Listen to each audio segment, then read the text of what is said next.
এভাবে সংবাদ আমাদের অত্যাচার করেছে। আমি তার সাক্ষী।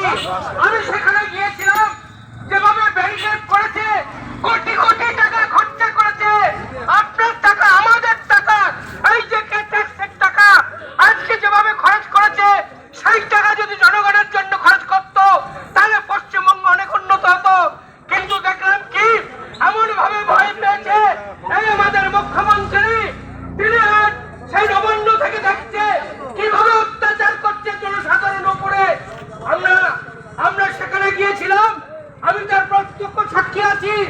আমরা এমন ভাবে গিয়েছি, আমরা কোন অত্যাচার করিনি, কোন রকম প্ররোচনা দিইনি।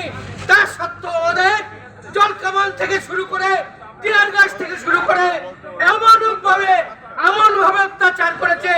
সারা ভারতবর্ষ, সারা পৃথিবী দেখেছে কিভাবে হিটলারের কায়দায় আমাদের সেখানে যেতে দেওয়া হয়নি। তবু আমরা সেখানে পৌঁছেছিলাম। যেভাবে ব্যারিকেড করেছে, হাজার হাজার কোটি টাকা খরচা করেছে।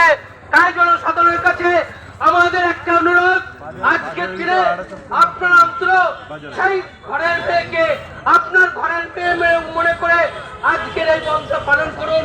আপনাদের কাছে করতর অনুরোধ করছি।